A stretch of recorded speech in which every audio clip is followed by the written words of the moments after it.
tell me that I'm never. Halo semua, salam sejahtera Malaysia. Tuan-tuan dan puan yang amat dihormati. Terima kasih kerana terus setia dan bersama di dalam channel ini.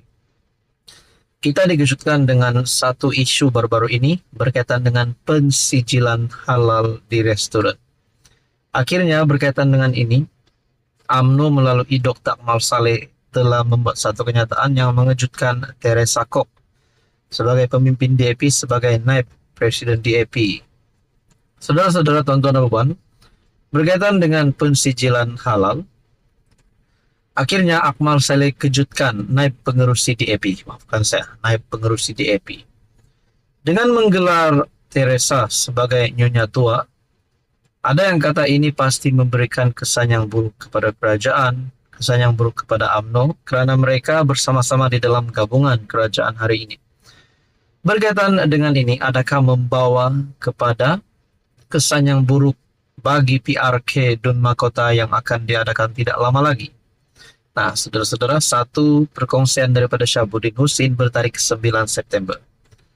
Menggelar nyonya tua kepada Teresa berpotensi membuatkan pengundi Cina memprotes di mahkota. Ketua Pemuda UMNO, Dr. Akmal Saleh, barangkali agak keterlaluan dalam menyerang naib pengerusi DAP, Teresa Kok, sehingga menggelarnya sebagai nyonya tua.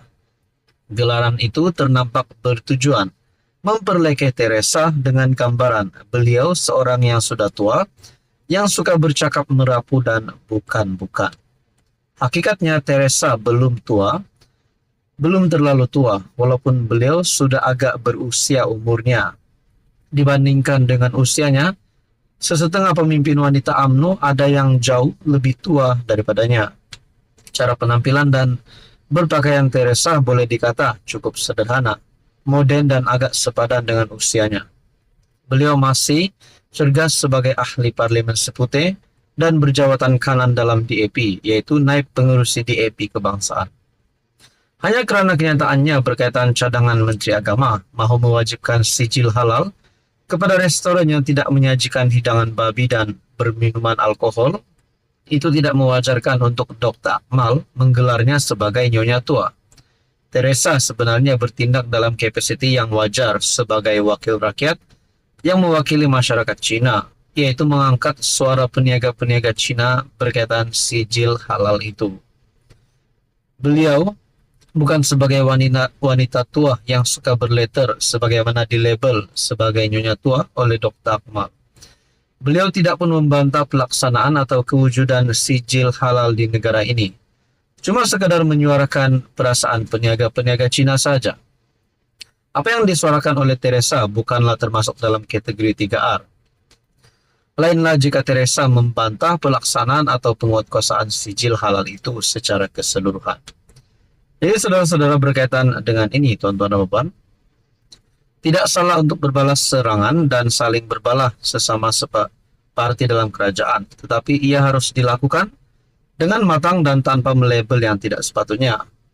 Meskipun Cina bukan DAP dan DAP bukan Cina, tetapi berdasarkan keputusan beberapa pilihan raya, secara majoritinya pengundi Cina adalah pengundi DAP.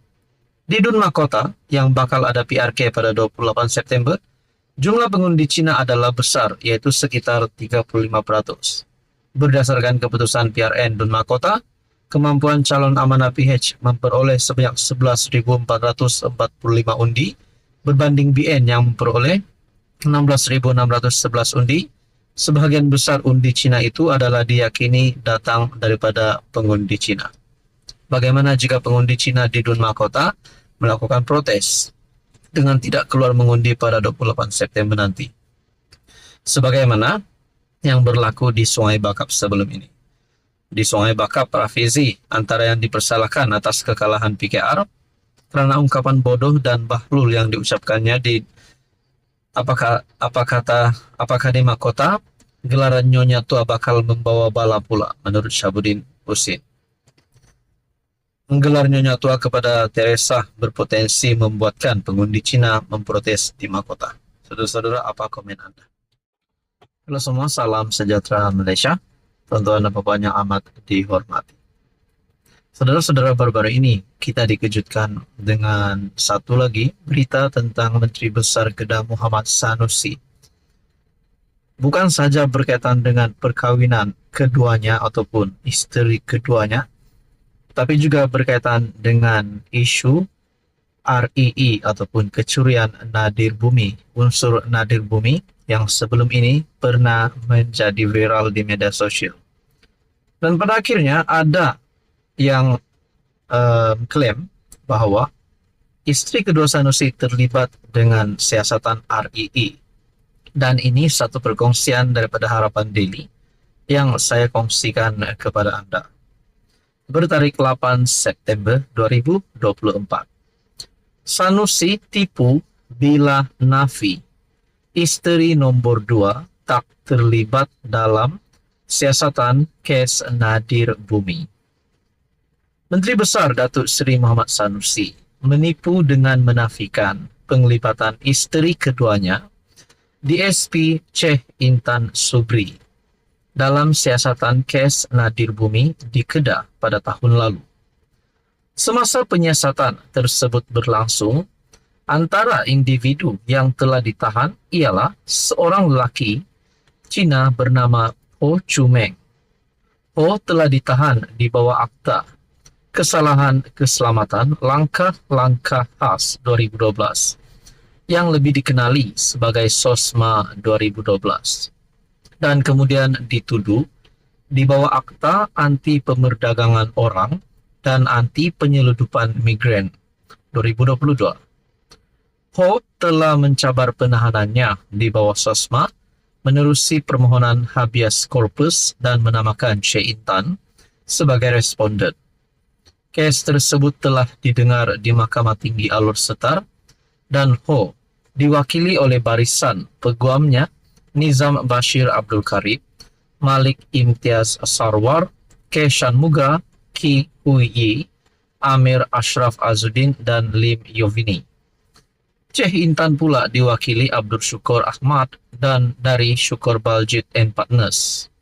Hakim Mahkamah Tinggi Shahnaz Sulaiman memutuskan bahawa kegagalan memaklumkan waris tahanan di bawah Seksyen 5(1) Akta SOSMA bercanggah dengan keperluan prosedur yang disebut di bawah akta sama. Meskipun permohonan writ habeas corpus dibuat dalam keadaan Ho tidak lagi ditahan, ini tidak menjadikan permohonan tersebut akademik dan ia perlu didengar oleh mahkamah, kata Shahnaz. Melalui perkongsian daripada harapandaily.com. Ringkasan kes ini boleh diperoleh dalam CLJ Bulletin 46/2023.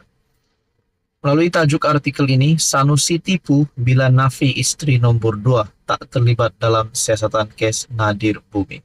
Saudara-saudara, tuan-tuan, adakah benar Sanusi menipu ataupun ini pasti menjadi satu persoalan yang besar bagi kita semua? Tuan-tuan, apa komen Anda?